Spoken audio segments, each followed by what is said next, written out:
Olá, meus irmãos, graça e paz, Deus abençoe a sua vida. Que bom que você apertou o play mais uma vez e está aqui nos acompanhando, sendo um companheiro, no TFC, no Tomando a Forma de Cristo, nessa nossa conversa sobre vários assuntos. E a gente tem falado, junto com o pastor Roberto, sobre alguns assuntos que diz respeito à liderança e uma conversa realmente franca sobre algumas coisas. E hoje, mais uma vez, nós estamos aqui para falar um pouquinho sobre essa realidade da liderança. São ferramentas para líderes, ferramentas para quem está entrando, já está no ministério, cuidados, e eu acredito que vai servir para alguém, vai servir para alguma pessoa. Então não deixa aí de estar com a gente, de dar o seu like, de curtir, de compartilhar, de mandar para alguém. Ficamos felizes demais de você estar aqui conosco. Pastor Roberto já se apresentou algumas vezes, mas é importante porque talvez alguém esteja te conhecendo agora, hoje. Amém. Graça e paz, querido. Que Deus abençoe sua vida. Para a gente é uma alegria estar aqui com vocês nesse podcast. Pastor Alex, um amigo de longa data. Sou o pastor Roberto, pastoreio a Igreja de Jesus já há alguns anos. E para a gente é uma alegria poder estar compartilhando com os irmãos aqui temas diversos sobre a vida da igreja e o ministério pastoral em específico. Bom, hoje a gente vai falar sobre seis hábitos arriscados que podem levar os pastores, os líderes, ao fracasso moral. É importante entender isso porque a gente, um pastor com hábitos que podem desgraçar a vida dele, que pode levar ele ao fracasso moral. Nós vamos falar sobre coisas aqui que talvez você ache que nenhum pastor passa por essa realidade ou tenha isso, mas de verdade isso é um grande problema na realidade do ministério pastoral, da liderança cristã. Roberto, chama ele de Beto, de Betinho, Fica à vontade. Mas, cara, será que a gente tem hábitos arriscados para nos levar ao fracasso moral, espiritual? Pode um pastor ter hábitos pecaminosos, hábitos que podem levar à destruição da sua vida, do seu ministério? Tem essa possibilidade, cara? Porque pastor não é anjo. Então, Alex, sem sombra de dúvidas, Primeiro, eu queria deixar claro aqui que a gente não vem aqui falar sobre esse assunto como alguém acima desses temas ou como profeta. Falando da nossa classe, ou como profeta do caos, Não, vai ter dois pastores lá que são santos, que estão falando coisas só dos outros. Não, a gente luta contra essas coisas, E primeiro porque faz parte da natureza humana, O pecado, ele faz parte da nossa Constituição e nós lutamos contra o pecado o tempo todo, Nós fomos... Até pastor, Pastor é pecador também. Até pastor. Nós fomos salvos, fomos redimidos pelo sangue de Jesus, porém, o próprio apóstolo Paulo aos Gálatas, ele vai dizer que existe uma luta constante, entre a carne e o espírito, que eles são opostos entre si, Existe uma luta diária entre as vontades da carne e as vontades do espírito. Então, até mesmo os pastores que supostamente são acima de qualquer suspeita se tratando de pecado, homens de Deus, homens que são piedosos, homens que pregam a palavra, lutam contra essas coisas. E quando você dá brecha para algum deles, e isso vira hábito, que é exatamente o que nós vamos falar, Isso se torna um hábito na sua vida pessoal, pode sim te levar para um fracasso moral, e esse fracasso moral ele pode te levar a se corromper, a cair e infelizmente até se afastar do ministério, O primeiro desses hábitos, olha que podem ter, eu acho que vários, 1000 de repente, mas a gente vai falar sobre 6 aqui que eu acho que é importante pensar sobre isso, e são simples, talvez você possa comentar aí quais outros que podem ser um perigo. Você pode nos mandar uma mensagem, pode colaborar para a gente ter aí assuntos para poder conversar. Mas o primeiro é abuso de álcool ou de pílulas para dormir. Cara, será que pode acontecer isso? Abuso do álcool ou pílulas para dormir? Entenda uma coisa, Eu sei que às vezes no meio, principalmente pentecostal e tudo, o pessoal olha para a bebida como um grande problema, em geral. E não experimente e não participe. Mas não é a realidade da maioria dos líderes. Existem líderes que fazem uso do vinho em sua refeição, dentro de casa, ou em alguns lugares, entendendo que não é o pecado o beber, mas a embriaguez que é um pecado. E tem líderes que fazem uso de forma particular, ou talvez em outro tipo de ambiente, com sua esposa, esposo, do álcool. E o abuso do álcool é um grande problema. Será que existe pastores com problema com o alcoolismo, cara, que não conseguem se livrar disso? Eu particularmente tenho informação de um líder, né, que hoje vive essa realidade do problema com álcool, ao ponto de ter a possibilidade de ir para um centro de recuperação. A gente está falando de um líder. Eu tenho o conhecimento de outros que vivem isso e de pessoas que se lançam na bebida pela pressão do próprio ministério, né? Então é um perigo se meter e ter esse cuidado que precisa ter com o álcool. Eu vou falar primeiro sobre o álcool e depois das pílulas para dormir, né? Você acredita que pode ter líderes realmente com problemas sérios com o álcool? Sim, sim, inclusive também tenho conhecimento de líderes que já se envolveram com a bebida não como um uso corriqueiro, mas de forma... Eles não ficam numa barraca, né? Sim, Bebendo no exatamente, bar. mas de forma a se tornar um vício, e até se distanciar mesmo da vida de bom senso, né? De estar centrado. A própria palavra do Senhor diz que nós devemos ser sóbrios, né? E é interessante que o contrário de sobriedade é exatamente estar embriagado, é estar bêbado. E quando a Bíblia sugere que eu tenho que ser sóbrio, tenho que ser alguém que dou conta dos meus atos, dou conta dos meus pensamentos, das minhas atitudes. Imagina se um líder ele se envolve nessa prática e vai para a igreja nessas condições, ou só consegue pregar dentro dessas condições, ou tem isso como uma válvula de escape, uma fuga para o seu ministério. Dorme só assim. Dorme só assim. Então, realmente, o abuso do álcool pode ser um problema e é uma praga no nosso país, né? Quantas pessoas não perderam suas vidas, não perderam suas famílias por conta do abuso do álcool, isso sendo pessoas não líderes de igreja. Imagina uma pessoa envolvida com ministério pastoral, envolvendo com liderança de igreja. Sem sombra de dúvidas, pode levar a um fracasso moral muito grande, porque geralmente quando a gente começa a perceber o uso do álcool na vida de qualquer pessoa, independente de ser pastor, isso vem carregado com outros erros, né? Não é só a bebida em si. Você vê que às vezes tem alguma coisa envolvendo questões sexuais, adultério, violência. Então, para um líder eclesiástico, isso, sem sombra de dúvidas, pode levar a um fracasso terrível. E a outra questão é pílulas para dormir. É uma realidade que a pressão no ministério, o burnout na vida de um pastor, pode ser muito mais comum do que na vida de outro profissional, né? A luta de líderes com a depressão, e infelizmente por mistificarem, espiritualizarem ou demonizar, né, a questão do cuidado de profissionais com relação a esses problemas emocionais, leva muitos líderes a se isolarem e começam a fazer uso por conta própria de pílulas para dormir. Uma vez eu comentando, né, numa conversa com uma família, e a gente falando ali, eu disse, poxa, eu tenho tido dificuldade para dormir, tá compartilhando, a gente estava vivendo uns momentos muito complicados, e eu só fui me ligar depois, porque sempre ficava assim, se quiser eu tenho um remédio, se quiser eu tenho um remédio, pastor, se quiser, e eles sempre me davam essa sugestão, falando, não, eu demoro um pouquinho, mas durmo, tá?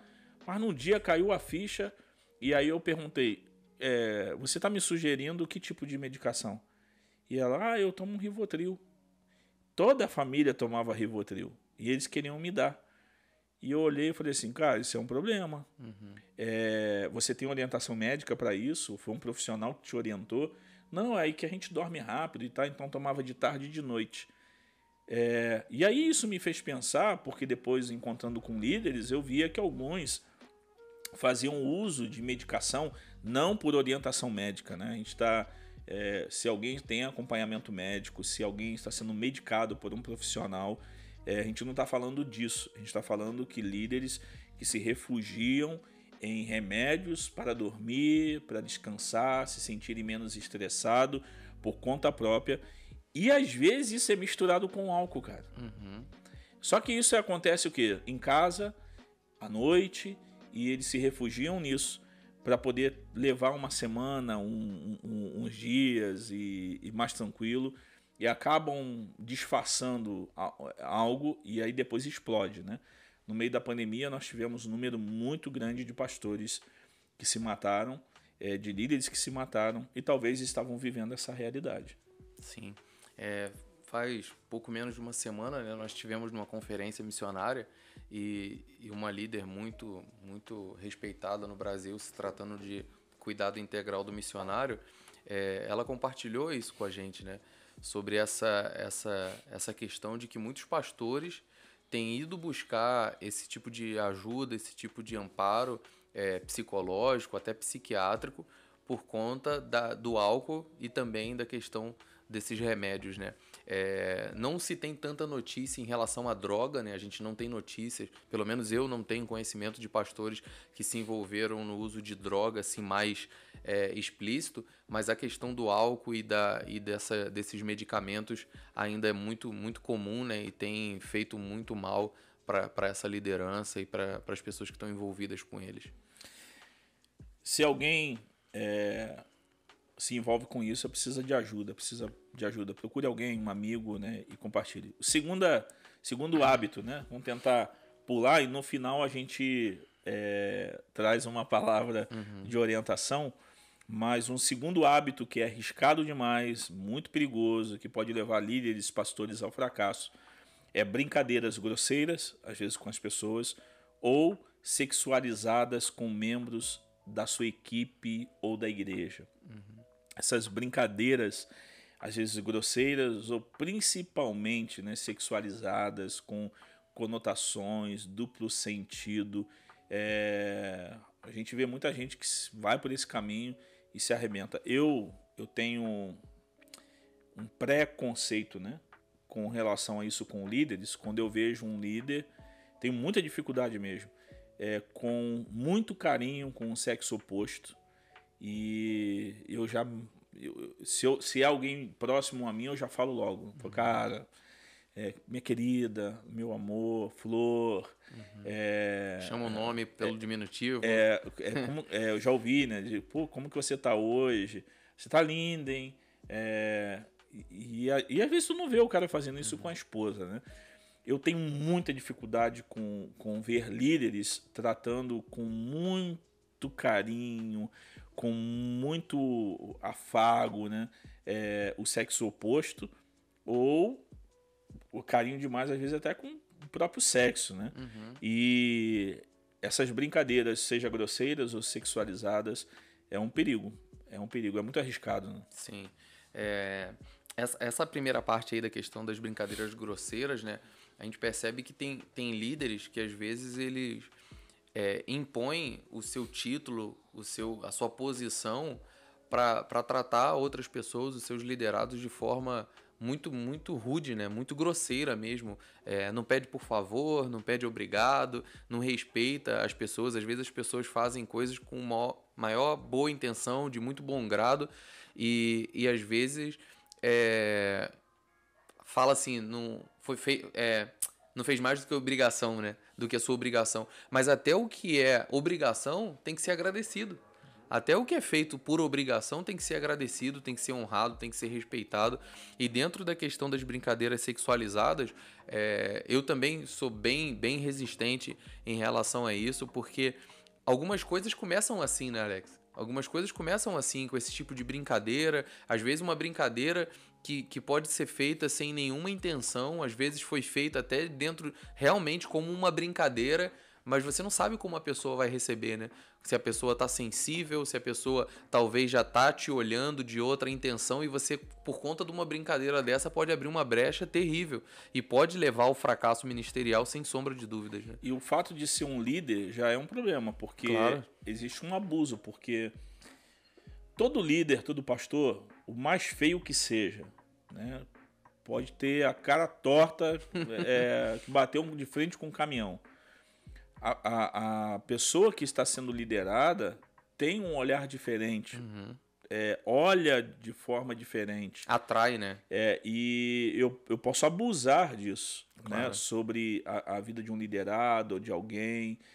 E assim, a gente vai rompendo linhas sem ter cuidados, que se torna hábito, né? Aí o hábito, né? Tipo, elogiei demais, cuidei demais, chamei de flor. Pode ser uma mulher também, né? Com um homem, carinho e tá.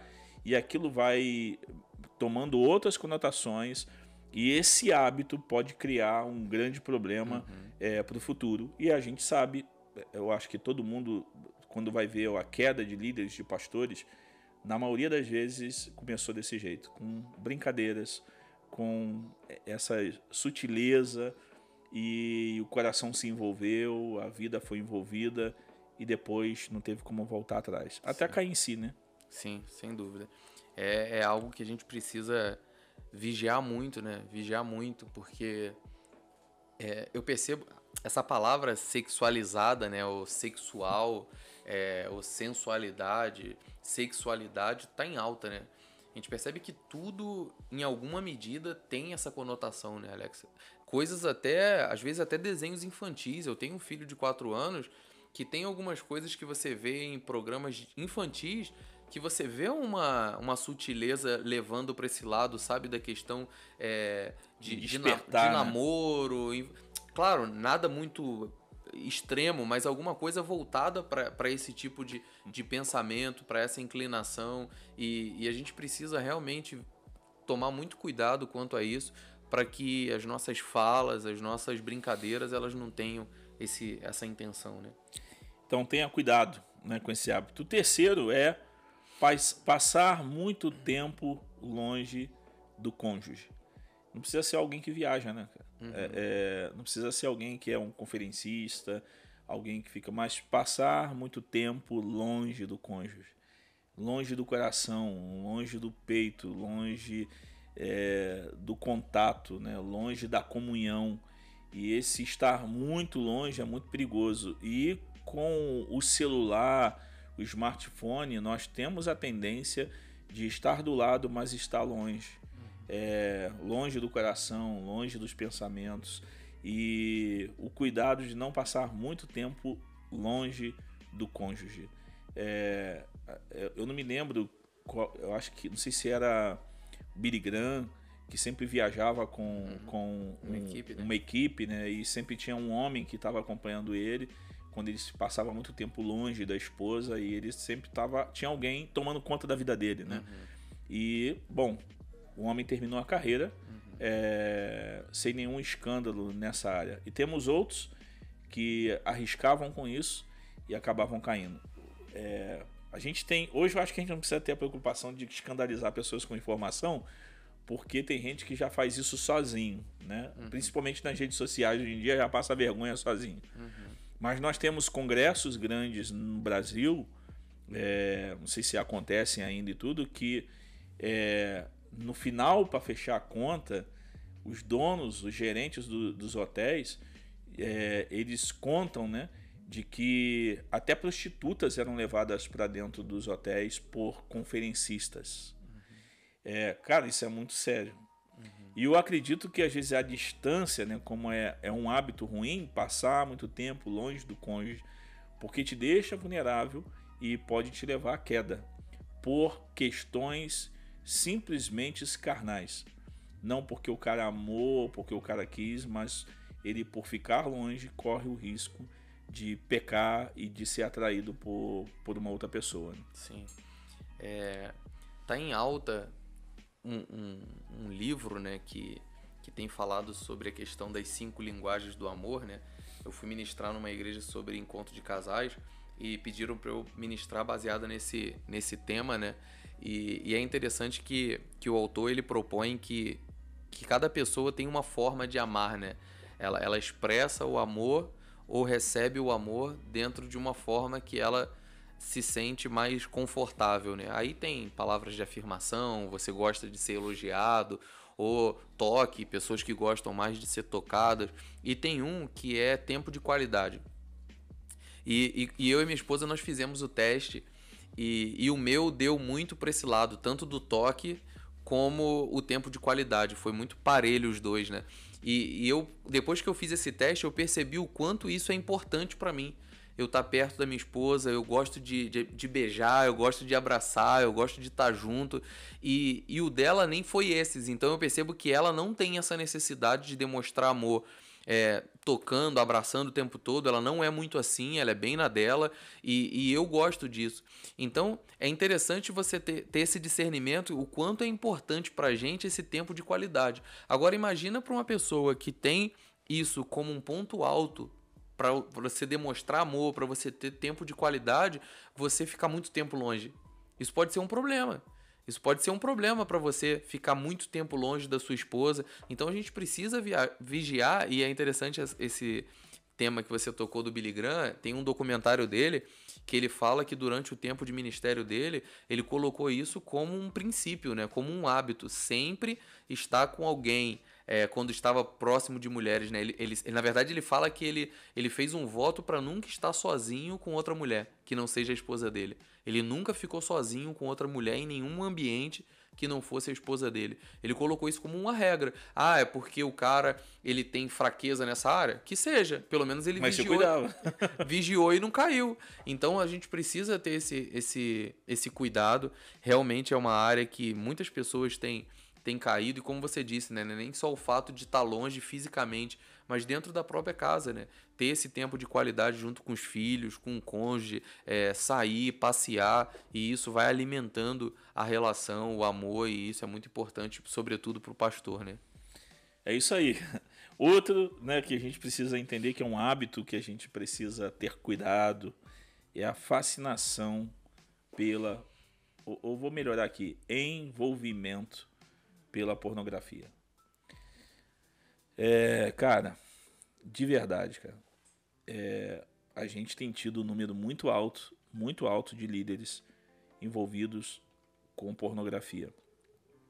A gente pensa que todo mundo sabe lidar com um smartphone na mão, mas para algumas pessoas o smartphone se tornou realmente uma fuga tendenciosa para a pornografia. A quantidade de líderes envolvidos com pornografia é muito grande e viciados de verdade. Desde do ver simplesmente uma foto, de olhar algo e desejar e para de atenção, a realmente ao consumo de pornografia no nível mais baixo possível. E esse cuidado deve se ter, por quê? Porque o ambiente do smartphone, o ambiente da internet, muita gente pensa que é totalmente privado, né? A gente tem tido, eu acho que muita gente já aconteceu isso em algum grupo, até de igrejas, de gente compartilhar fotos de nudez, achando que tá mandando para um de grupo, nudes, né? pensando e ainda ter cara de pau de colocar assim, desculpa, grupo errado, né? Mas ia mandar para algum lugar, né? Ia mandar para algum lugar. Então, eu já tive, infelizmente, de vivenciar e de ouvir também de líderes que compartilharam no próprio grupo da igreja, de mulheres sérias, né? Mulheres de oração e tudo, pregadoras, de compartilhar nudez sua em grupos de família.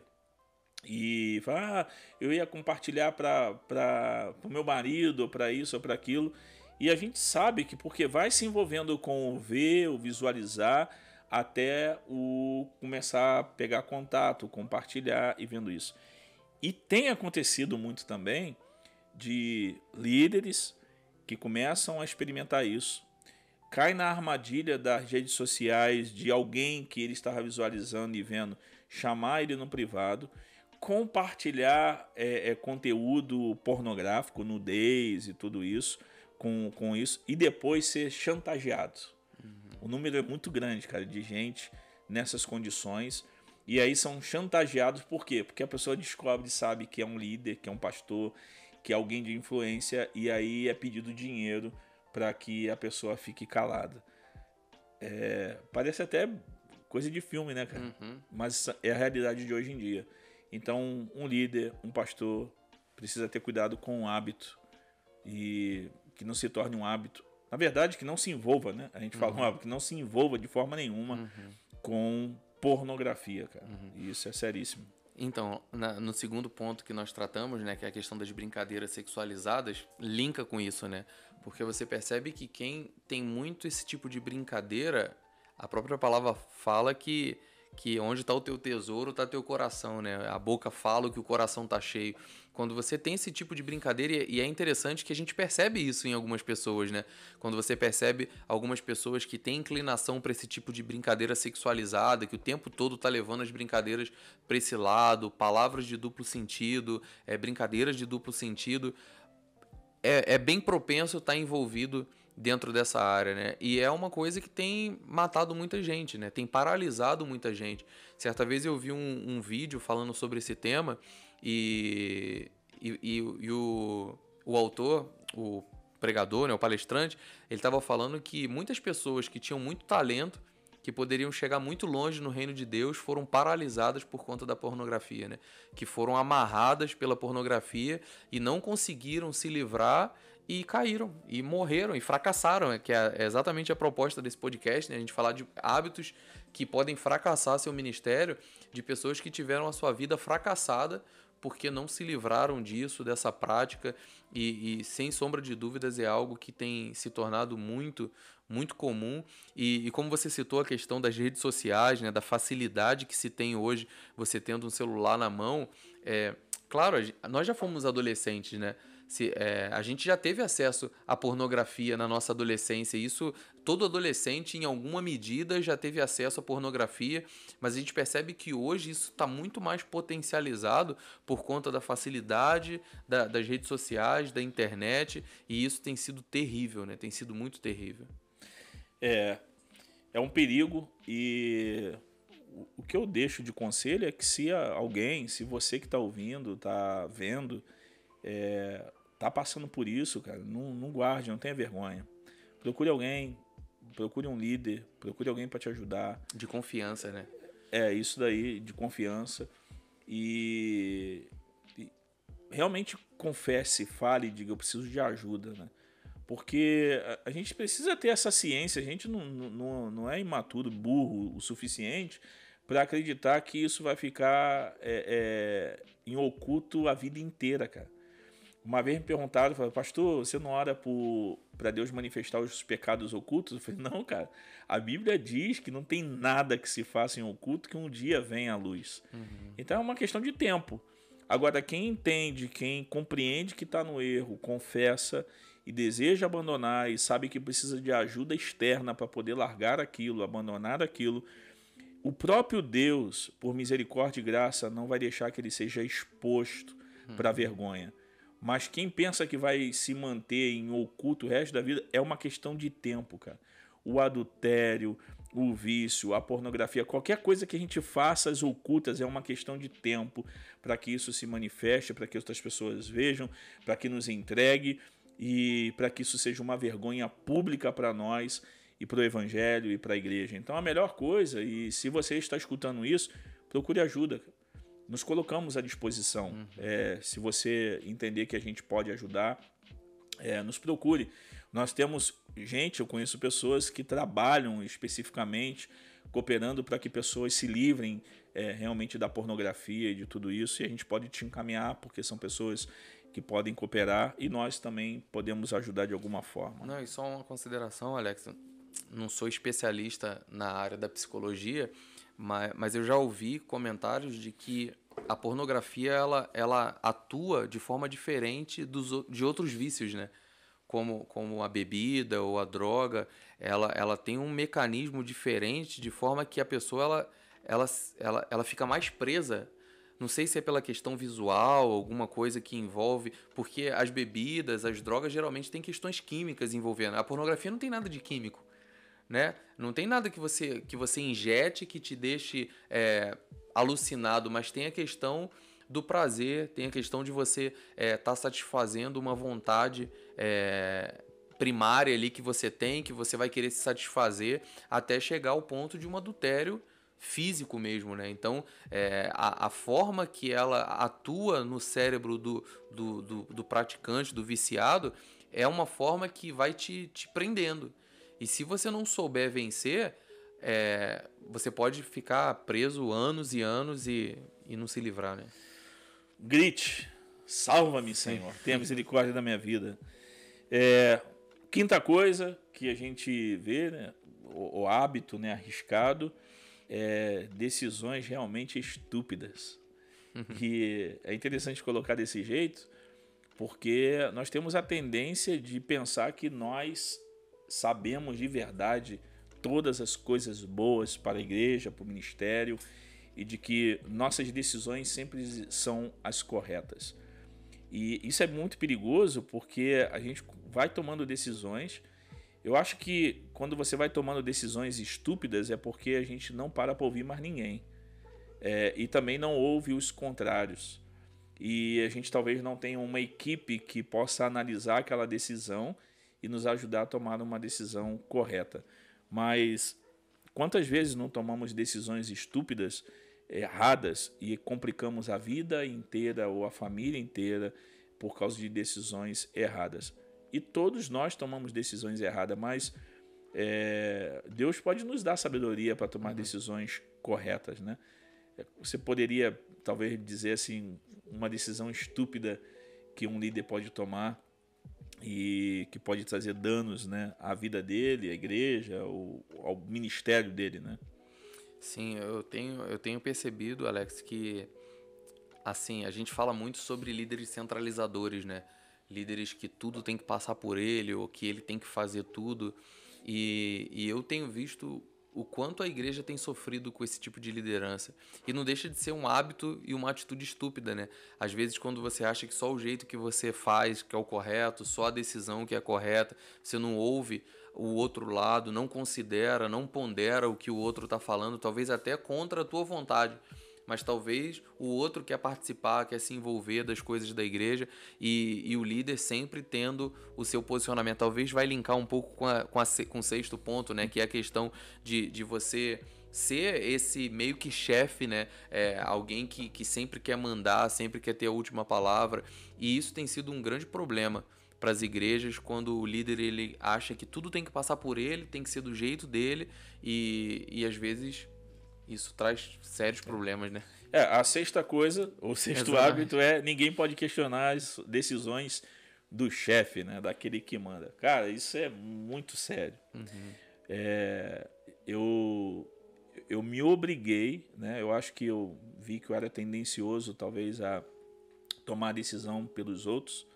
E uma das coisas que a igreja ela fornece para nós como líderes é que praticamente todas as igrejas têm um corpo de obreiros, tem diáconos, presbíteros, cada uma sendo gerenciada de forma diferente, né, dependendo da denominação, mas a gente sempre tem que levar uma decisão que a gente quer tomar, pelo menos esse é o caminho, para uma mesa, onde tem outros líderes e a gente vai colocar aquilo ali diante deles e o correto é que eles participassem para que aquela decisão fosse analisada, né? É claro que aí a gente entra naquela questão de que o líder toma a decisão e todo mundo tem que engolir, tem que aceitar.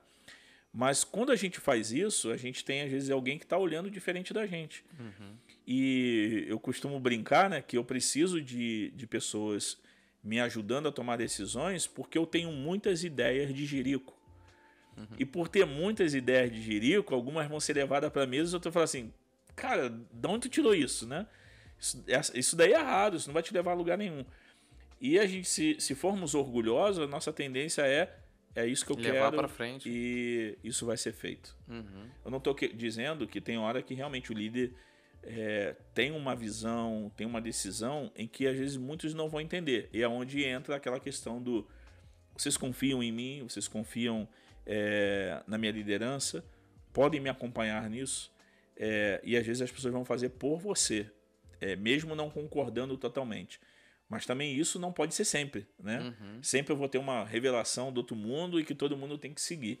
Claro. E isso é preocupante, cara, porque a gente tem a tendência de treinar gente que faça a mesma coisa. Sim. Não, e a gente precisa ter a sensibilidade, né, Alex? Até a humildade de saber que tem gente na igreja que faz coisas muito melhor que nós, né? E às vezes parece que a gente não tem essa sensibilidade de saber. Por exemplo, eu vou falar de uma área específica aqui, que é a questão de música lá na igreja. Não é a minha área.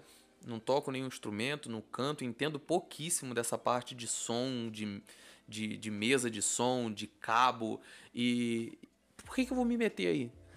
Por que eu vou querer dar opinião ou achar que uma coisa é melhor ou vai ficar melhor de tal jeito? Claro, eu posso ponderar algumas coisas, até questionar pela minha ignorância.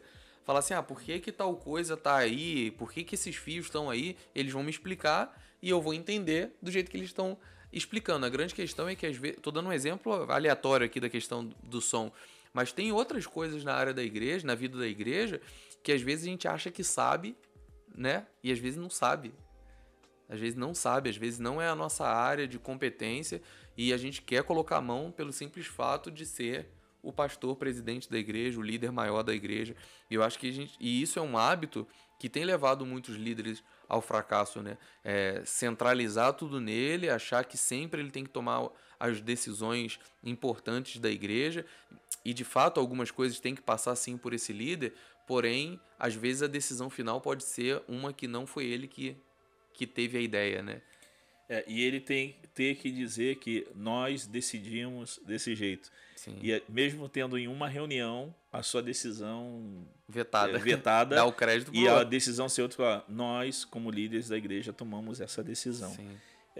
Isso é importantíssimo porque a igreja sofre com essa realidade de pessoas que não gostam de ser questionadas. Seus projetos têm que ser o principal. Ou então sempre a ideia de fora e dos outros não serve. A gente tem o melhor, né? Às vezes a gente pode falar, não, aqui em casa a gente tem a melhor opção. E nunca ver o do outro e tentar copiar a ideia do outro.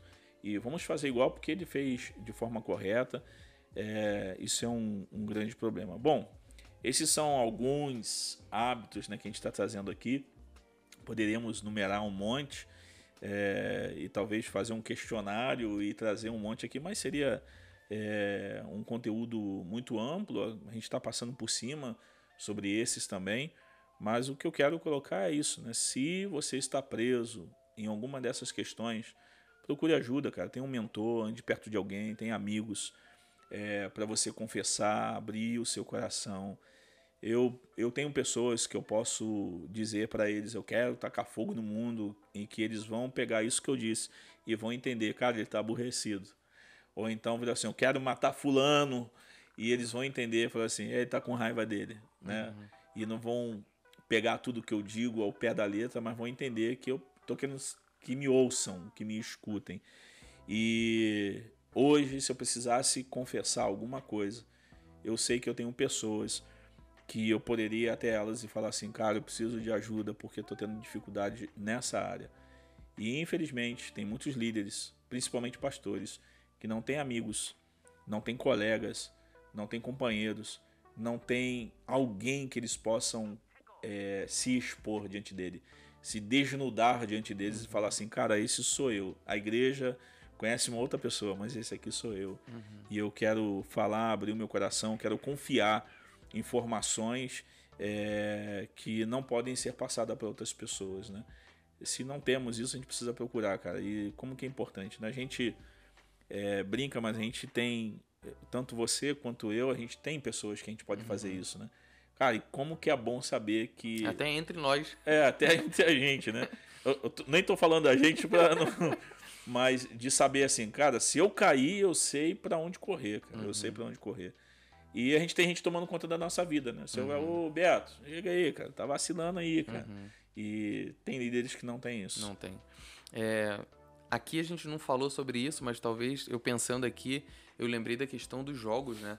também é uma área que muitos cara. líderes têm se envolvido nessa área de jogos aparentemente inofensivos, né? Mas também tem se tornado hábito que talvez tenha envolvido vida financeira das famílias, o próprio consumismo, né? Pessoas que gastam muito e colocam o recurso familiar todo em xeque, de estudo dos filhos, talvez de cuidado com a esposa e em cima de vaidades ou de desejo de ter coisas, ou até na questão de jogos, né? Mas dentro de tudo isso que nós falamos aqui desses hábitos, eu colocaria um asterístico assim nessas questões que envolvem sexualidade, Alex, porque tem sido muito grande o número de pastores, de líderes eclesiásticos a cada semana, praticamente. Se você procurar todo dia na internet, você vai ver alguma coisa envolvendo líderes de igreja dentro dessa área de imoralidade sexual, voltado para essa questão de pedofilia, questão de adultério. Eu acho que é uma área que nós, como pastores, precisamos ser muito radical nessa área, né? E até para dar bom exemplo para aqueles que estão envolvidos dentro da nossa liderança, né? É isso aí. Então, estamos falando para líderes, estamos falando para você que deseja ser líder, e isso se aplica a nós, né? A ideia do Tomando a Forma de Cristo é a gente tomar a forma de Cristo em todas as áreas, de verdade. Se você quer nos conhecer melhor, temos o site, temos nossas redes sociais e tudo aí. Nós transitamos em ministérios que são globais, que são interdenominacionais e denominacionais, e acreditamos que um cristão tem que ser cristão do Reino de Deus. E o Tomando a Forma de Cristo é uma missão que está situada em Campo Grande, no Rio de Janeiro. Temos o João Marcos como um missionário integral, o João Mateus lá também, o Marlon e outras galeras também. Estou citando esses que estão de forma integral na base ali na Irajuba 1167, um lugar onde os obreiros estão, e a gente está aos poucos, né? Já tivemos uma imersão em missiologia lá, e tendo ali a ideia é ser um centro de oração, de treinamento, de capacitação. Então você pode participar disso ofertando, abençoando também a missão, ok? Um grande abraço, não deixe de compartilhar, não deixe de curtir e mande para outros aí também, amém? Obrigadão, pastor Roberto. Amém. Deus abençoe. Um abraço.